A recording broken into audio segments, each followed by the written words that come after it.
الحمد لله الذي هدانا لهذا وما كنا لنهتدي لولا أن هدانا الله، والصلاة والسلام على رسوله محمد وعلى آله وأصحابه ومن والاه.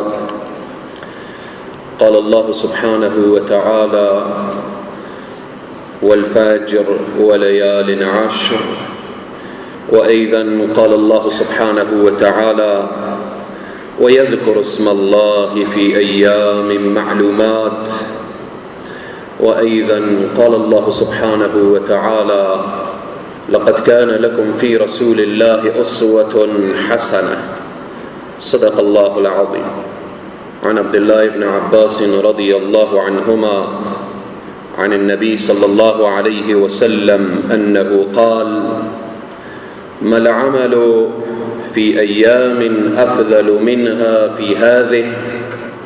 قالوا: ولا الجهاد يا رسول الله. قال: ولا الجهاد إلا رجل خرج يخاطر بنفسه وماله فلم يرجع بشيء.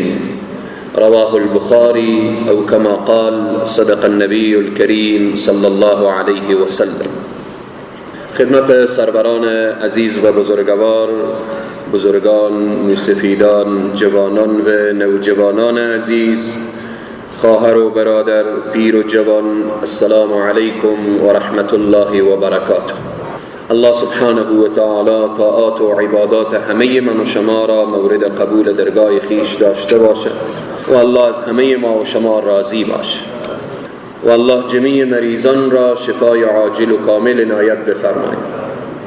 عزیزان و بزرگواران، امروز 29 ذوالقعده هست، یعنی اگر فردا 30 ذوالقعده باشه پس فردا اول ذوالحجه میشه، و اگر امروز روز اخیر ماه ذوالقعده باشه فردا اول ذوالحجه هست. الله سبحانه و تعالی برای بعضی از مکانها، برای بعضی از زمانها، برای بعضی از انسانها فضائل خاص و ویژگی‌های خاص گذاشته. برای بعضی مکانها وقتی که نگاه میکنیم مکه مکرمه، مدینه منوره، مثلا مسجد الحرام، مسجد الاقصی، زمین همین زمینه، بروی همین کره زمین یک منطقه به نام مکه مکرمه. داخل مکه مکرمه هست مسجد الحرام. یک رکعت نماز داخل مسجد الحرام چند رکعت؟ 100,000. الله فضیلت را برای بعضی مکانها داده. مسجد النبوی صلی الله علیه و سلم در یک روایت 1000 و در یک روایت 50,000. به بعضی از زمانها الله سبحانه و تعالی همان ویژگی و فضائل خاص سر داده، مثل ماه مبارک رمضان، مثل روز عاشورا، مثل روز تاسوعا، و از آن جمله عشره ذوالحجه. عشره که پیش رو، عشره یعنی 10 روز ذوالحجه، 10 روز اول ذوالحجه که گفتیم اگر فردا، یعنی احتمال قوی روز یک شنبه اول ذوالحجه باشه. بازم الله اعلم، چون ماه یک مسئله‌ایه که به دست من و شما نیست. یسألونک عن الاهله قل هی مواقیت للناس والحج وليس البر الى آخر آیه. مسئله ماها و مسئله بالآخره تغییر و تبدیل ماها، اینها از قدرت کامله الله سبحانه و تعالی هست. اگر این ماه 29 روز بود فردا اول ذوالحجه هست، اگر 30 روز بود روز یک شنبه اول ذوالحجه هست. الله سبحانه و تعالی برای بعضی بندگان خود، همه انسان ها در روی زمین زندگی میکنن، اما یک ویژگی خاص اهل ایمان دارن که ایمان هست. ایمان، مسئله تقوا، پرهیزگاری. در بین انبیاء علیهم السلام الله سبحانه و تعالی همه انبیاء دوست داره، همه محبوبان الله سبحانه و تعالی، ولی در بین انبیاء باز یک فضیلت گذاشته. تلک الرسل فضلنا بعضهم علی بعض. فضیلت بعضی بر بعضی هست. فضیلت پیامبر اکرم صلی الله علیه و سلم نسبت به سایر انبیاء، فضیلت حضرت ابراهیم علیه السلام، فضیلت حضرت موسی علیه السلام، فضیلت حضرت عیسی علیه السلام. همه پیامبران محبوبان الله یند. در بین انبیا باز 5 پیامبران اولوالعزم، پیامبران اولوالعزم: حضرت نوح علیه السلام، حضرت ابراهیم علیه السلام، حضرت موسی و حضرت عیسی و جناب نبی مکرم اسلام صلی الله علیه و سلم. پس به اینه که ما در یک موسوم از مواسم عبادت آهسته آهسته نزدیک میشیم که عشره ذوالحجه هست. خیلی از انسانها در عشره ذوالحجه غافلند، متوجه نیستند که ما چگونه روزهای پیش رو داریم، چگونه روزهای هست. عشره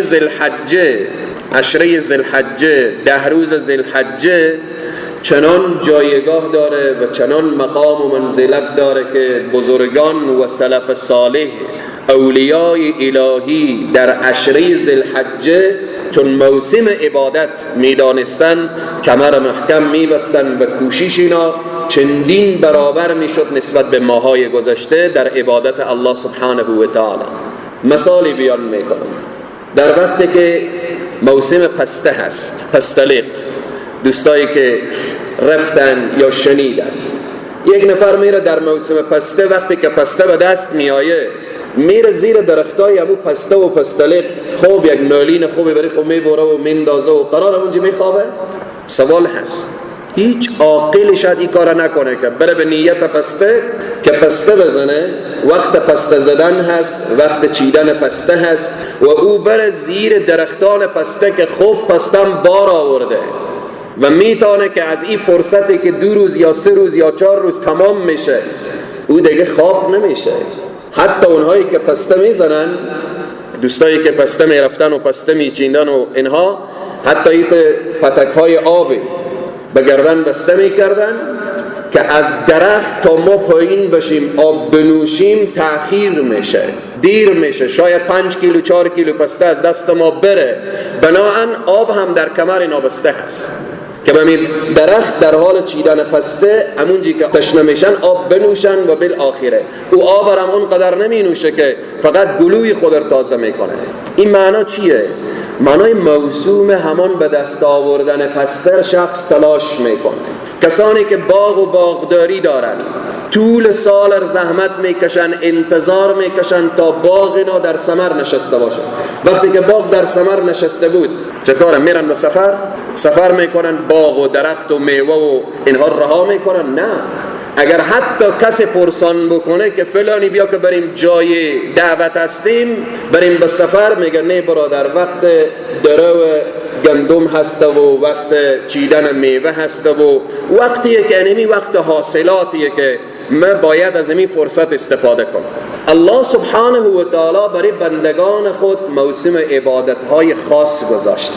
طول سال عبادت هست، طول سال اعمال خیر اجر و ثواب داره، اما بعضی موسم‌ها هست، بعضی فرصت‌ها هست که این فرصت‌ها نباید یک انسان مؤمن و مسلمان از دست بده.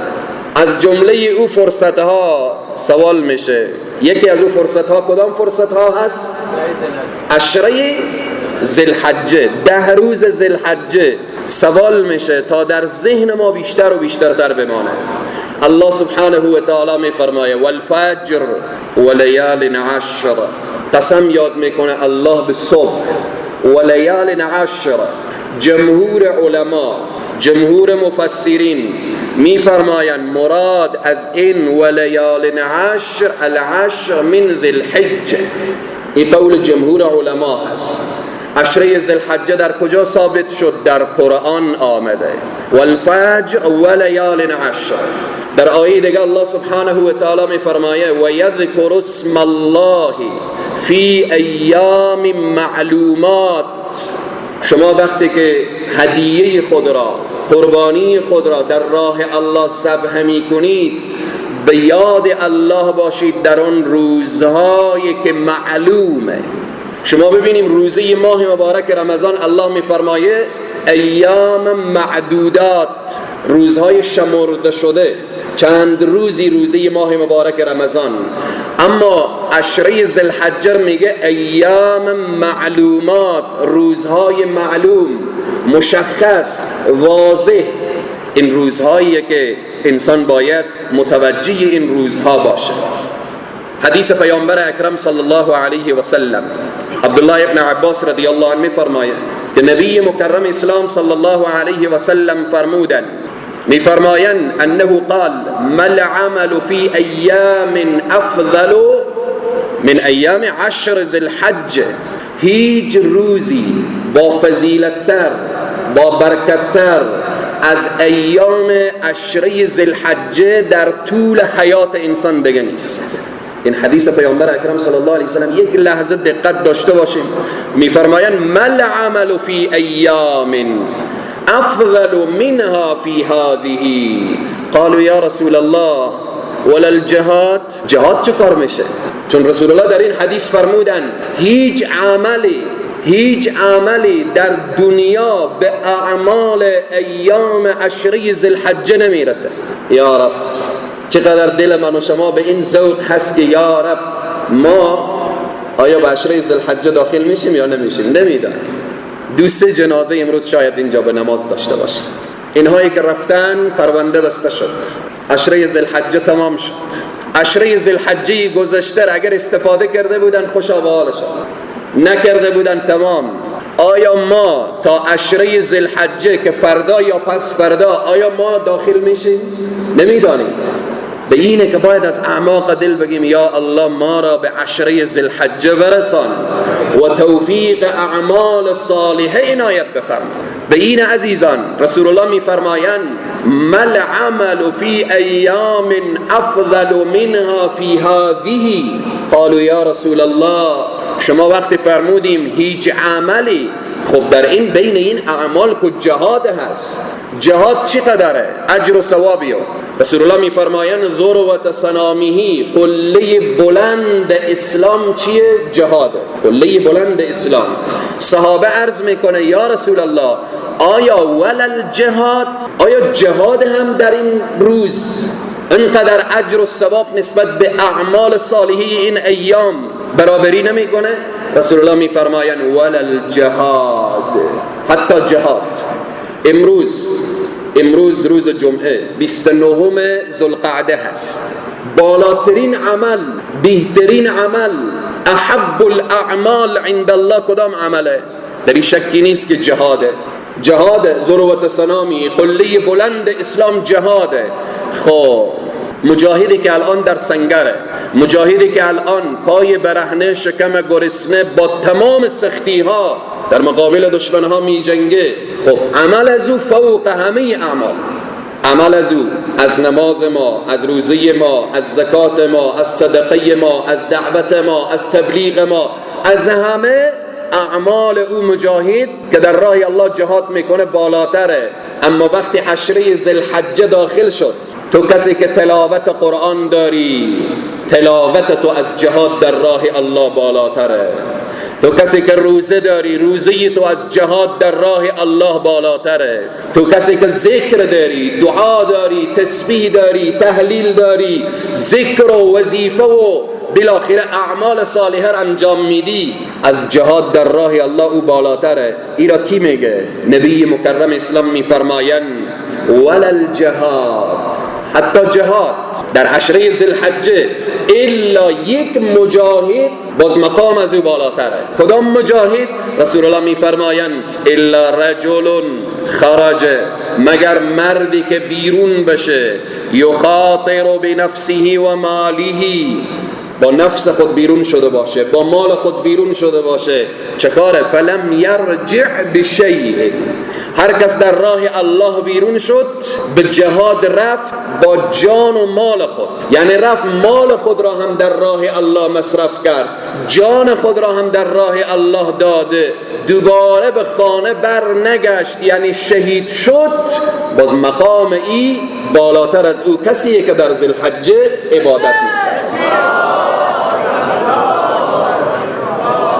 این مقامه، این فضیلته و این جایگاه ذوالحجه برای کسی که در موسم ذوالحجه بالآخر داخل میشه. به این عزیزان و بزرگواران، جابر ابن عبدالله رضی الله عنه از پیامبر اکرم صلی الله علیه و سلم روایت میکنه و میفرماید که نبی مکرم اسلام فرمودن افضل ایام الدنیا ایام العشر، با فضیلت ترین ایام دنیا عشره ذوالحجه. از وقت حضرت آدم علیه السلام تا به قام قیامت با فضیلت ترین روزها کدام روزهای؟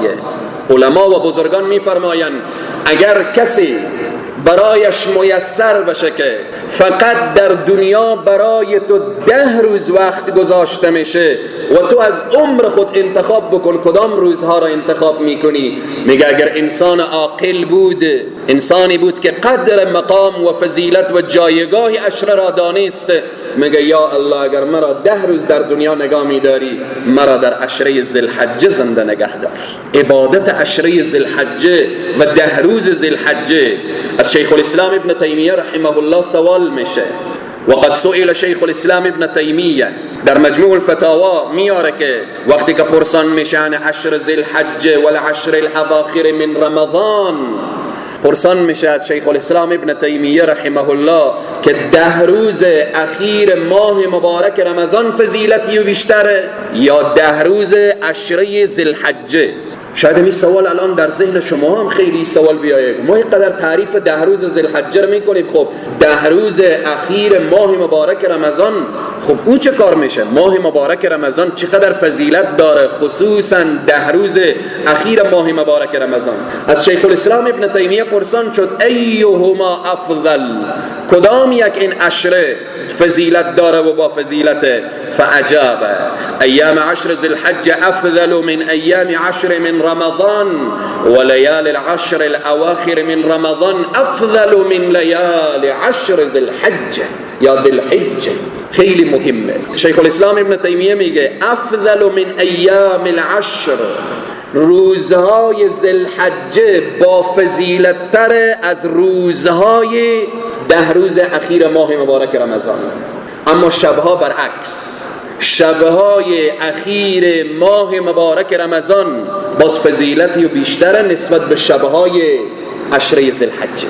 ببینیم چی مقامی هست. به اینه که نبی مکرم اسلام میفرمایند افضل ایام الدنیا، با فضیلت ترین، یعنی روزهای ماه مبارک رمضان فضیلتی و بیشتره. روز نفس روزه نه، روزه که فرض در ماه مبارک رمضان، فقط روز همین که خورشید طلوع میکنه، صبح طلوع میکنه و شام غروب میکنه و بهترین روزی که خورشید بر او طلوع میکنه کدام روز هست؟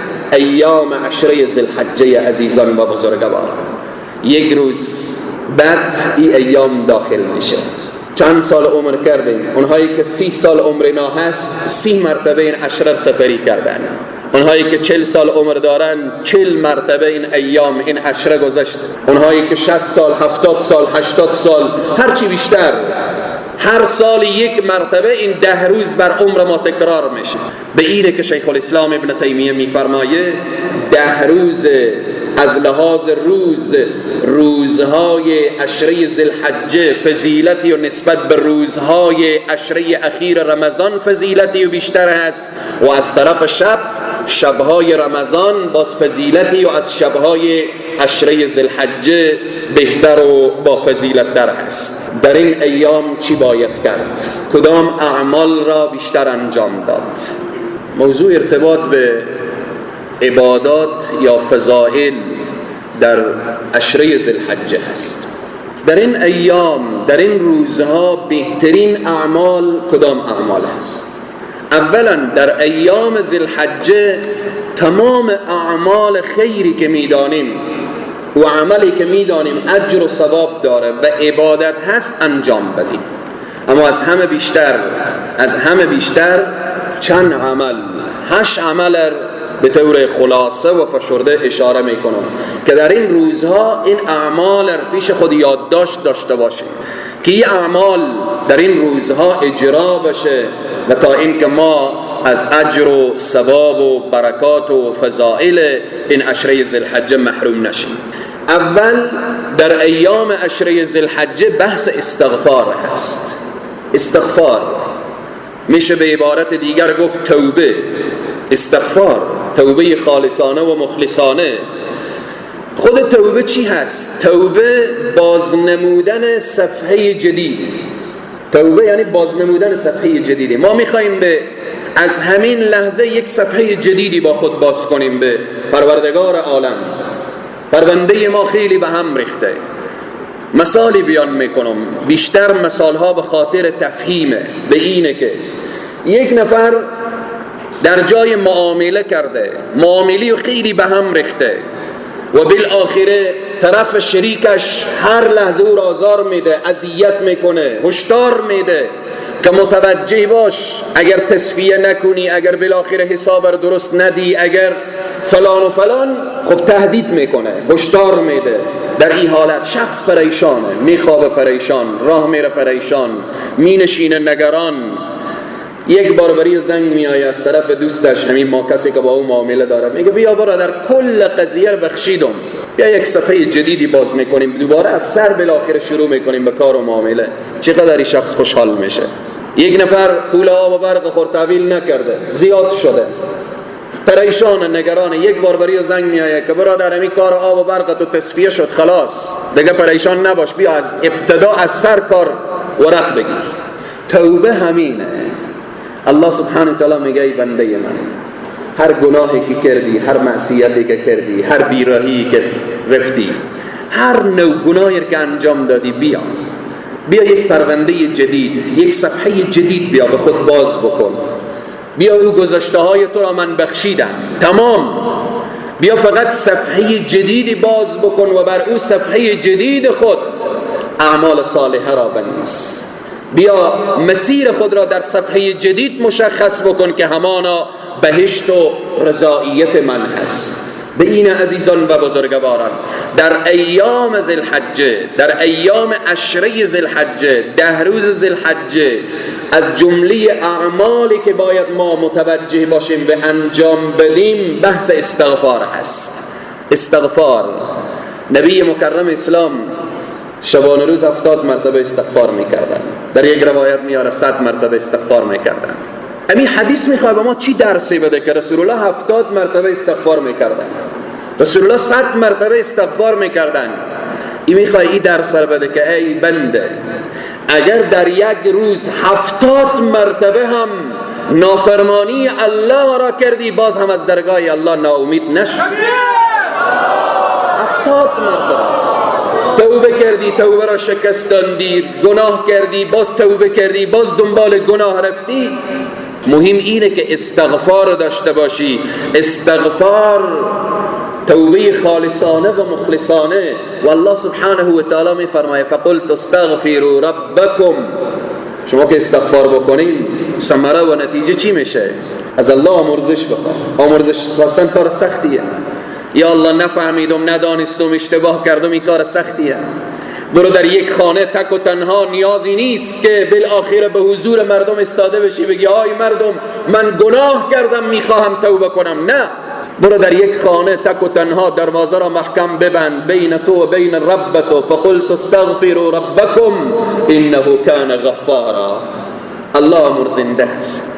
ای رب من تو میدانی، از قلب من آگاهی، از فکر من واقفی، علیم بذات الصدوری. او جایی که من گناه کردم نه پدر دید، نه مادر دید، نه قوم، نه خویش، نه همسایه، فقط تو نظاره کردی و تو دیدی و بین من و تو فقط این راز گذاشته و من پیش تو شرمندگی دارم. ای رب من تو غفاری، تو خیلی آمرزندگی، خیلی مهربانی. به اینه که در ایام ذوالحجه استغفار روزانه، استغفر الله و اتوب الیه. پروردگارا من آمرزش میخواهم از تو، تو توبه پذیری، تو توابی، تو توبه را میپذیری. و الله هم وعده کرده فقلت استغفروا ربکم انه کان غفارا یرسل السماء علیکم مدرارا. میخوای خیر و برکت بیایه، استغفار بکن.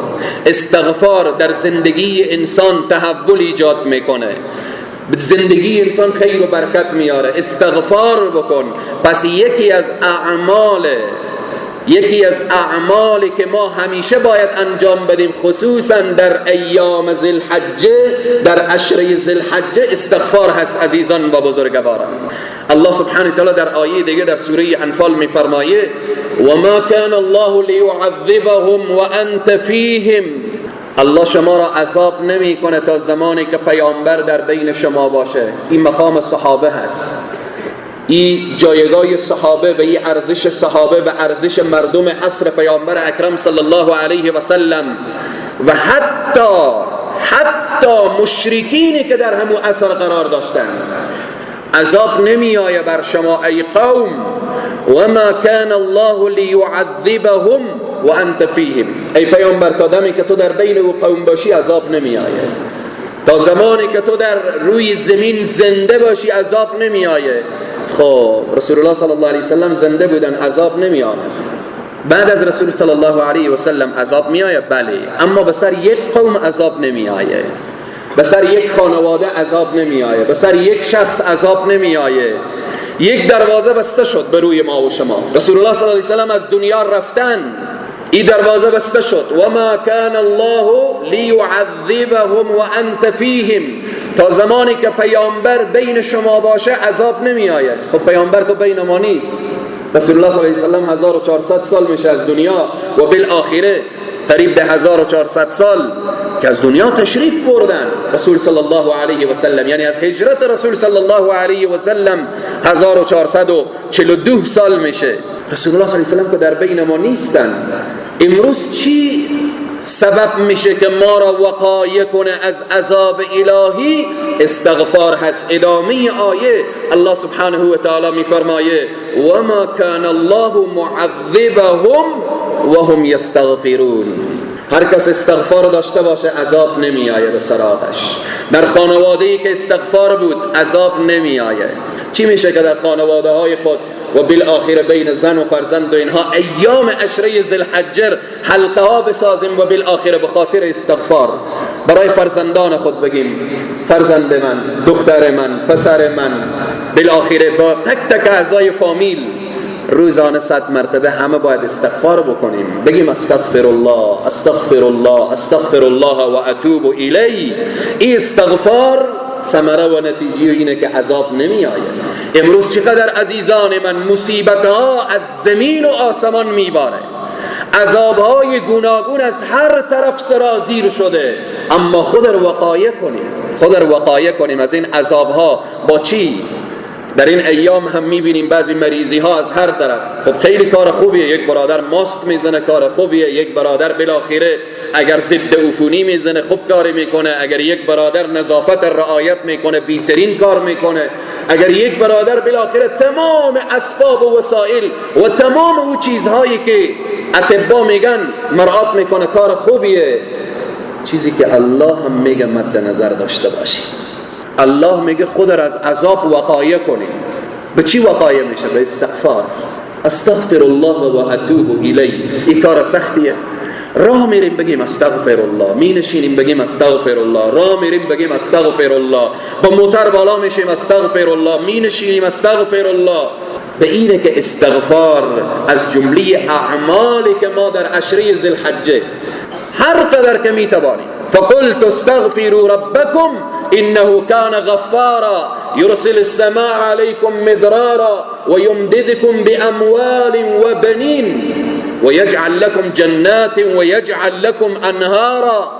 میخوایم به تجارت شما برکت بیای، خب استغفار کنیم. میخوایم به اولادها برکت بیای، استغفار کنیم. میخوایم اولاد ما اولاد صالح بشه، استغفار داشته باشیم. مسئله استغفار خیلی عزیزان من بارها و بارها پیرامون استغفار، فواید استغفار، جایگاه استغفار از این منبر صحبت شده. فقلت استغفروا ربكم انه كان غفارا. اخیر آیه خیلی ما را متوجه میسازه، میگه ما لکم لا ترجون لله وقارا. چی شده شما را که الله را فراموش کردید، هیبت الله را؟ چی شده؟ همه چیز به یاد ما هست، خانه، زندگی، موتر، زن، فرزند، تجارت، معامله، همه به یاد ما هست. ما لکم لا ترجون لله وقارا. چی شده که هیبت الله را فراموش کردیم؟ چی شده که ما ذات اقدس الهی را فراموش کردیم؟ به این عزیزان و بزرگواران، پس اولین عمل از اعمالی که ما در ایام عشره ذوالحجه بیشتر باید انجام بدیم چی شد؟ بحث استغفار شد. دوم ذکر الله تعالی. یک بحث استغفار هست، یک بحث ذکره. استغفار کو گفتیم که استغفار یعنی ما پرونده خود را از نو از سر یک صفحه جدید باز میکنیم با الله سبحانه و تعالی.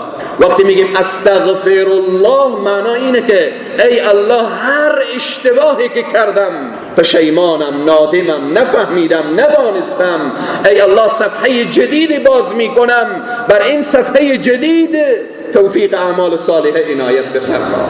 به این عزیزان دوم ذکر الله سبحانه و تعالی. الذين آمنوا وتطمئن قلوبهم بذكر الله. اونهایی که ایمان آوردن قلبای اینا مطمئن به یاد الله هست. الا بذکر الله تطمئن القلوب.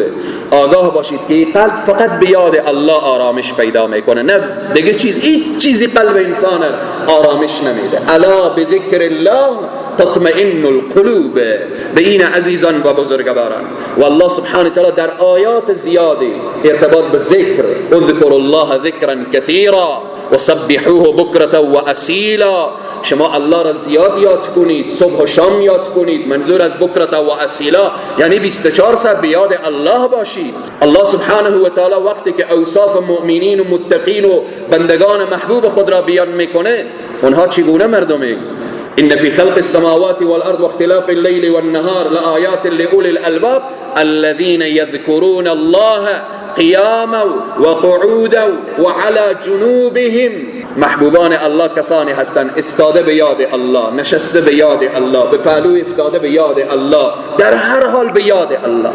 ذکر الله هست عزیزان من، عبادتیه که نمیتونه انسان بهانه کنه که من مریضم. به یک شخص میگن چرا روزه نمیگیری؟ میگن مریضم. درست. یک شخص میگن چرا نماز نمیخوانی؟ میگه نمیتونم. نماز خوانده چرا ایستاده نماز نمیخوانی؟ نمیتونم. خب بنشین نماز بخوان. نشسته نمیتونی؟ خب خلاص. مریض شده روی بستر افتاده، خودش شور داده، نمیتونه نماز نمیتونه خوانده. تمام. کسی نمیتونه به او حالت بری از او چیزی بگه. یک برادر میگن چرا زکات نمیدی؟ میگه پول ندارم. چرا حج نمیری؟ پول ندارم. عبادت دیگه. زکات عبادت، حج عبادت، نماز عبادت، روزه عبادت، همه اینها عبادته. هر عبادتی به یک نوعی سختی خورداره، به نوعی سختی خورداره، شرط خورداره. نماز میخونیم باید رو به طرف قبله باشه، طواف میکنیم باید گرد کعبه باشه. اما ذکر، کسی هست که بگه من ذکر کرده نمیتونم؟ آیا کسی در روی زمین پیدا میشه؟ الا یک نفر پیدا میشه که داخل تابوت باشه. داخل تابوت بریم بالا سر استاد بشیم بگیم ذکر کن، خلاص تمام.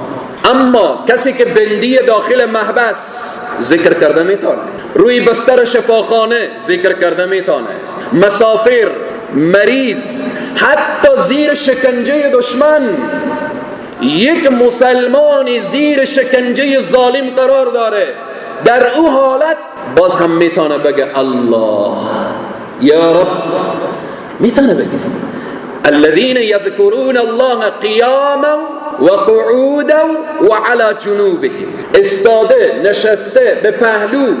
وضو لازم نداره، ولی وضو میگیری اجر و ثواب داره، از آداب ذکره. وضو بساز، طرف قبله میشینی، از جمله آدابه. اما پشت اشترینگ موتر نشسته ذکر الله داشته باش، تخت دکان نشسته به یاد الله باش، پشت میز مأموریتی به یاد الله باش، در هر وظیفه‌ای، روی بستر بیماری به یاد الله باش. به تمام عرصا میتوانی به یاد الله. شب وقتی میخوای بخوابی، روی جای خود بستر سر گذاشتی، تا لحظه‌ای که تو را خواب میبره به یاد الله باش، به ذکر الله باش. به اینه که الله میفرمایه یا ایها الذین آمنو، ای اهل ایمان، ای مسلمان، لا تلهکم اموالکم ولا اولادکم عن ذکر الله. شما را هلاک نسازه مالهای شما و اولادهای شما از ذکر الله، یعنی شما را غافل نسازه. اگر مالی که تو را از الله غافل ساخت، اون مال نیست و عذاب الهیه. اولادی که تو را از یاد الله غافل کرد، او اولاد نیست و عذاب الهیه. یا ایها الذین آمنوا لا تلهکم اموالکم ولا اولادکم عن ذکر الله و من یفعل ذلك فاولئک هم الخاسرون. انسانهای زیانکار چی کسانی هستند؟ کسانی که از یاد الله غافلند. رسول معظم اسلام صلی الله علیه و سلم می فرمایند الله سبحانه و تعالی ملائکه سیار داره. ملائکه سیار در روی کره زمین سیر میکنن، میگردن و میچرخن. وظیفه اینا اینه که در هر جایی که مجلس ذکر بود در اونجا می نشینن. حضور ملائکه، نزول ملائکه در جایی که ذکر الله سبحانه و تعالی است. خوشا به قلبی که به یاد الله است، خوشا به فکری که به یاد الله است، خوشا به زبانی که معطر به یاد الله است. به این عزیزان و بزرگواران، ایام عشره ذی الحجه ذکر الله سبحانه و تعالی. خب وقتی که ذکر میگیم احب الکلام الی الله، کدام کلام هست؟ احب الاعمال یا احب الکلام الی الله اربعه. 4 تا کلمه که به نزد الله محبوب ترینه چیه؟ سبحان الله والحمد لله ولا اله الا الله والله اکبر. اینا سخته؟ سبحان الله، الحمد لله، ولا اله الا الله، والله اکبر. 4 تا کلمه.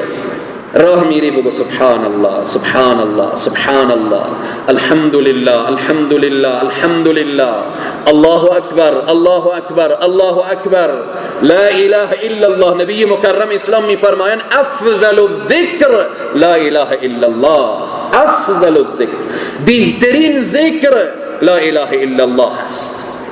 روز قیامت یک نفر را میارن با کوههای اندر کوها گناه و معصیت و تمام بدبختی ها و اینها، اما این انسان هر گناهی کرده بوده، هر معصیتی کرده بوده، ولی لا اله الا الله را به اخلاص در اخیر عمر به زبان جاری کرده. اللهم انی اسألک حسن الخاتمه، خدایا حسن خاتمه را نصیب بگردان و آخرین کلمه‌ای که بر زبان ما جاری میکنی که از دنیا میریم لا اله الا الله را بر زبان ما جاری بگردان. عزیزان من، در روز قیامت شخص میبینن که ترازوی دیگه، این طرف حسنات، این طرف سیئات هست. حسنات رفته بالا، سیئات سنگین شده. طرف پریشانه، نگرانه که خدایا این همه گناه، این همه معصیت، این همه خلاص دیگه تمام شد، باید به جهنم برم. یک بار گفته میشه بگردید دنبال دیگه اعمال و صحیفه های این که دیگه چی اعمال داره، بد میارن. در روایت و در حدیث پیامبر اکرم صلی الله علیه و سلم میفرمایند که برای این یک بار گفته میشه که صبر کنید که یک کلمه بر زبان این به اخلاص جاری شده، بیاورید. میآورند کلمه مبارکه لا اله الا الله محمد رسول الله را. وقتی که لا اله الا الله را بر کفه ترازوی حسناتش میگذارن که اون پله سیئات میره بالاخره محو میشه.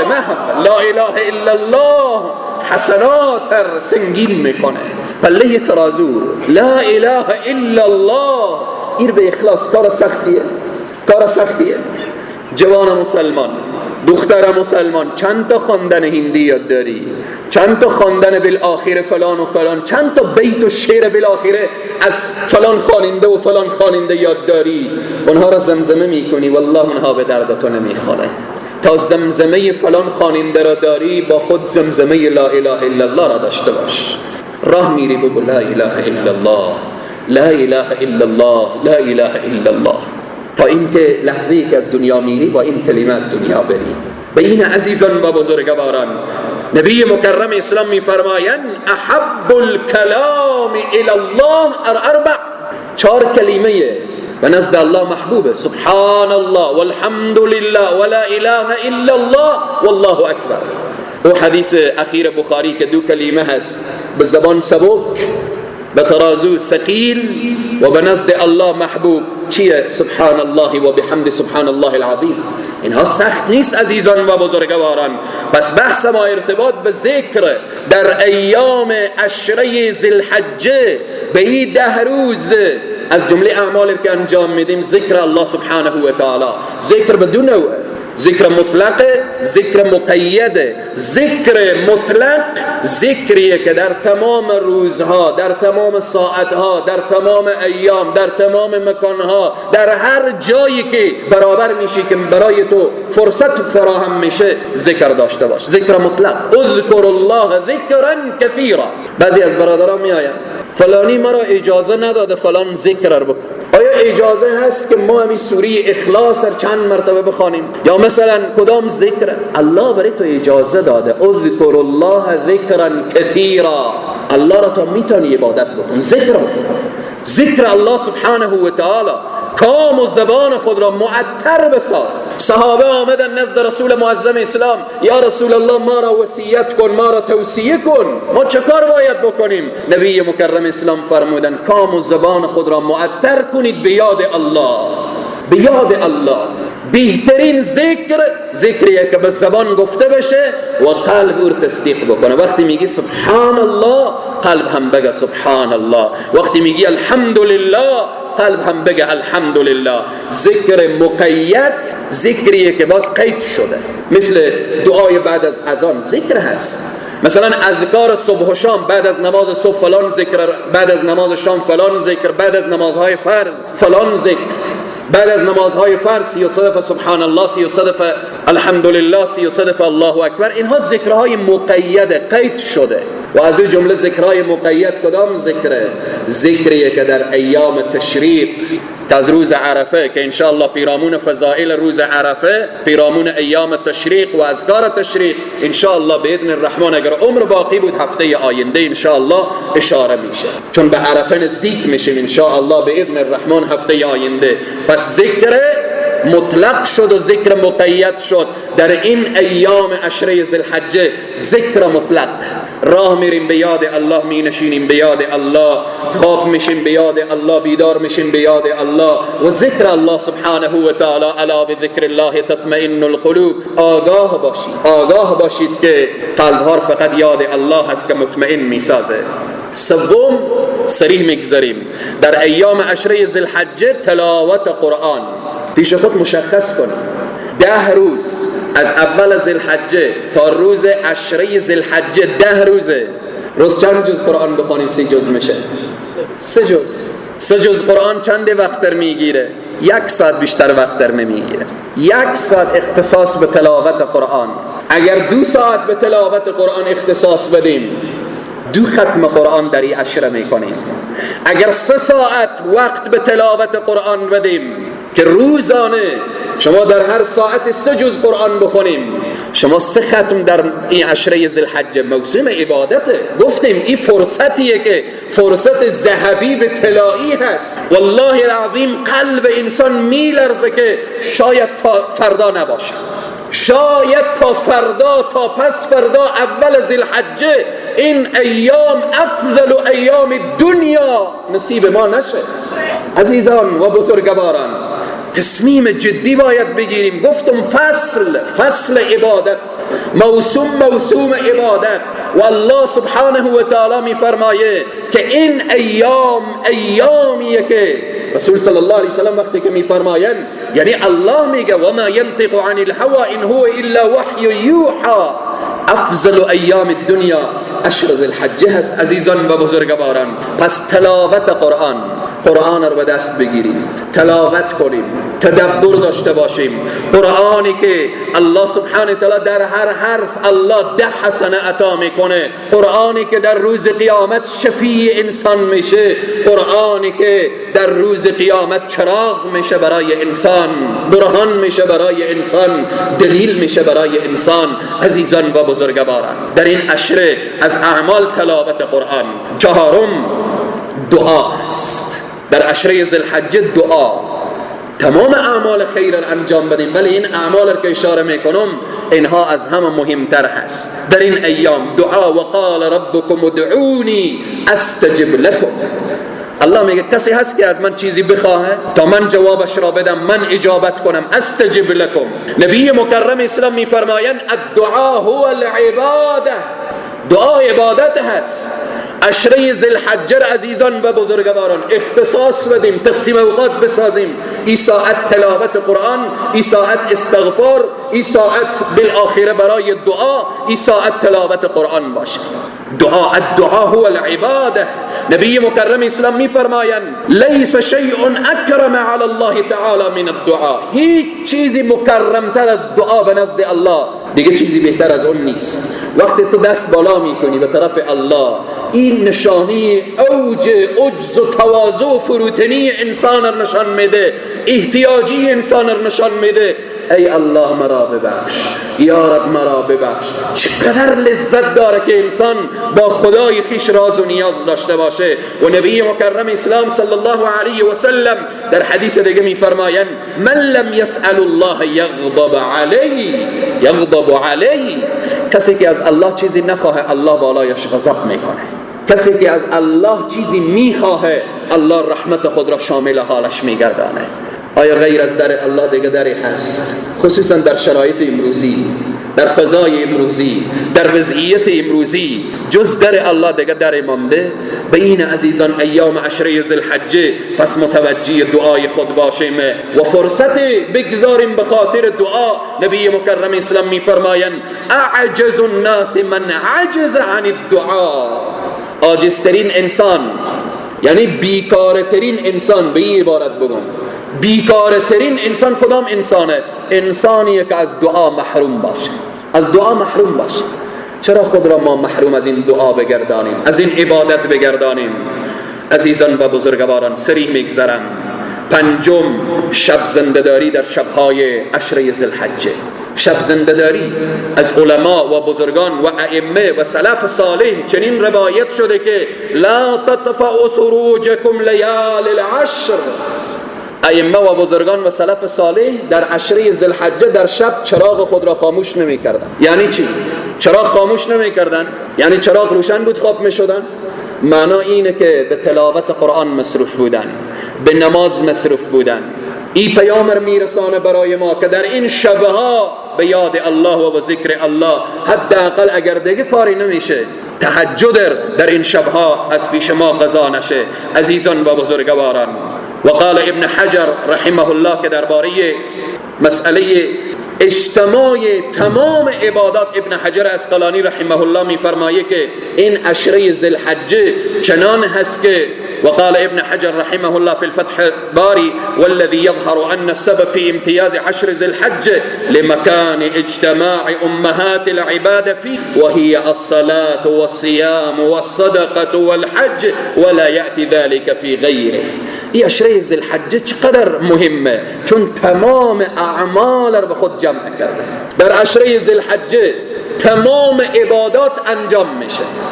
روزه هست در عشره ذی الحجه، نماز هست، زکات شخص میده. در عشره ذی الحجه حج هست، یک عده از مردم مصروف حجن، یک عده مصروف زکاتن، یک عده مصروف صدقهن، یک عده مصروف صیامن، یک عده مصروف نمازهن.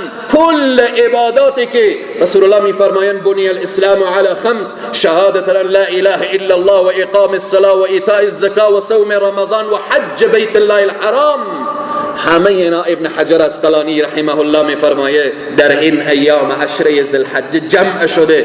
به این واسطه این 10 روز از فضائل خاص خود برخورداره و افضل ایام دنیا گفته شده. عزیزان و بزرگواران، ششم، صدقه دادن. در این روزها یکی از اعمال خیر و خالصانه و مخلصانه انسان صدقه دادن هست. صدقه بدهید برای فقرا، بینوایان، یتیمان، مستضعفان و بالآخره صدقه داشته باشید. هفتم، روزه. در این 8 روز از اول ذی الحجه تا روز 8م 8 روز مستحب روزه گرفتن. روز عرفه سنته. نبی مکرم اسلام صلی الله علیه و سلم میفرمایند من صام یوم عرفه غفر الله له سنتین. کسی که روز عرفه روزه بگیره الله گناهان 2 سالش را میبخشه، 1 سال ما قبل و 1 سال ما بعد. معامله خوردیه 1 روز روزه گرفتن و هم روز عرفه. اما اگر کسی توان داره این 9 روز روزه بگیره از اول ذوالحجه اگر توان داره. حالا اگر توان نداره، روزه که محروم شد، قرآن بخونه، ذکر داشته باشه، تسبیح داشته باشه، تهلیل داشته باشه، صدقه داشته باشه. به این عزیزان و بزرگواران، یک روز کسی که خالصانه و مخلصانه روزه بگیره چقدر اجر و ثواب داره؟ رسول الله میفرمایند من صام یوما فی سبیل الله باعد الله وجهه عن النار 70 خریفا. الله اکبر. یک روز کسی خالصانه و مخلصانه روزه بگیره، الله 70 سال او را از آتش جهنم دور میسازه. 70 سال. یک روز فی سبیل الله. باز اون روز اگر برابر میشه به عشره ذوالحجه، اگر برابر میشه به روز عرفه، برابر میشه به روز عاشورا، برابر میشه به روز تاسوعا، برابر میشه به یک روزی که او فضائل داره، او چقدر اجر و ثوابش عظیم و بزرگتر میشه. به این عزیزان و بزرگواران صریح میگذاریم. 8م صله ارحام هست. از جمله عباداتی که ما در این ایام عشر بیشتر باید توجه داشته باشیم صله ارحام. خبر بگیر از پدر و مادر، واقف باش از اقوام و خویشاوندان، اونهایی که به گردن تو حق دارن، اونهایی که صله ارحام، اونهایی که پیوند بالآخره با تو خونی دارن. برو بالآخره خبر بگیر از برادر خود، از خواهر خود، از عمه خود، از خاله خود، و بالآخره نمیتوانی حتی حضور فیزیکی زنگ بزن. الان که کارا خیلی ساده شده، زنگ بزن، پرسان بکن، سلام علیکم، چی حال داری؟ خصوصا و بالاخص نیکی و شایستگی به پدر و مادر. پدر و مادر در این ایام، او کسانی که از نعمت پدر و مادر هنوز محروم نشده اید، بروید از اونها دعا بگیرید. در عشره ذوالحجه بگویید بابا جان به من دعا کن، مادر جان به من دعا کن، و بالآخره بروید بالآخره از پدر و مادر طلب دعا داشته باشید. صله ارحام عزیزان من، نبی مکرم اسلام میفرمایند، حدیث بخاری هست، سیدنا ابو هریره روایت میکنه که میفرمایند من احب ان یبسط له فی رزقه، کسی که میخواه رزقش وسعت پیدا کنه صله ارحام بجا کنه. کسی میخواه که در عمرش خیر و برکت بیایه صله ارحام بجا کنه. کسی که میخواه حتی عمرش طولانی بشه صله ارحام بجا کنه. کسی که میخواه گناهانش محو و نابود بشه فلیصل رحمه، پس صله ارحام بجا کنه. الله سبحانه و تعالی به همه ما توفیق بده عزیزان و بزرگواران. عشره ذوالحجه، نبی مکرم اسلام فرمودن، در ابتدای صحبت این حدیث را اشاره کردیم که در عشره ذوالحجه تمام اعمال انسان یک طرف، اعمال ایام عشره ذوالحجه یک طرف. صحابه گفتن یا رسول الله آیا جهاد؟ گفتن بله. ولا الجهاد، ولا الجهاد. یعنی در این ایام تلاوت قرآن از جهاد فی سبیل الله بالاتره. در این ایام ذکر از جهاد فی سبیل الله بالاتره. در این ایام استغفار، صله ارحام، کمک به بینوایان، کمک به فقرا و مستضعفین از جهاد فی سبیل الله بالاتره. دیگه روزایی پیدا میشه؟ والله العظیم پیدا نمیشه. امروز خیلی از عزیزان اینجا تلاوت، ذکر، دعا، نماز همه داریم. کدام یک بهتره؟ جهاد در راه الله بهتره یا تلاوت امروزی ما؟ در این شکی نیست که جهاد فی سبیل الله بالاتره. اما در عشره ذوالحجه فقط یک مجاهد که با جان خود و مال خود بیرون بشه فلم یرجع بشیء. اگر در ایام عشره ذوالحجه مسلمان رفت با جان و مال خود و دوباره برنگشت در راه الله شهید شد، مقامی باز بالاتر از همه هست. اما اگر رفت جهاد کرد، کافر کشت، اما برگشت به خانه خود، صحیح و سالم برگشت، کشته نشد، شهید نشد، تو کسی که در خانه خود تلاوت میکنی اجر و ثواب تو بالاتر.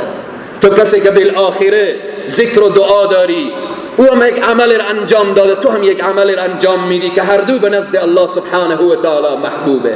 پس این ایام را از دست ندیم عزیزان و بزرگواران. به طور خلاصه و فشرده بحث ما در روزهای ایام ذوالحجه تمام اعمال خیر را انجام میدیم، خصوصا اول استغفار، دوم ذکر الله سبحانه و تعالی، سوم تلاوت قرآن، چهارم دعا، پنجم شب زنده‌داری شبهای عشره ذوالحجه، ششم صدقه دادن، هفتم روزه گرفتن در این روزها، گفتیم که 8 روز مستحب و روز نهم که عرفه سنت هست، دهم صله ارحام. الله سبحانه و تعالی بر همه ما توفیق عبادت و بندگی عنایت بفرمایه. پروردگار عالم این جمع مورد رحمت و مغفرت خود قرار بده. ان شاء الله پیرامون فضائل عرفه و ارتباط به مسائل قربانی هفته آینده صحبت خواهید شد و بیشتر وقت در اختصاص میدیم به دعا و به اینها. پروردگار عالم از همه راضی باشه. الله سبحانه و تعالی طاعات و عبادات ما و شما مورد قبول درگاه خویش بگردانه. پروردگار عالم مجاهدین فی سبیل الله پیروز بگردانه و الله سبحانه و تعالی قتل و کشتار و خونریزی از این سرزمین دور بسازه. سبحانك اللهم و بحمدک، اشهد ان لا اله الا انت، استغفرك و اتوب الیک برحمتك یا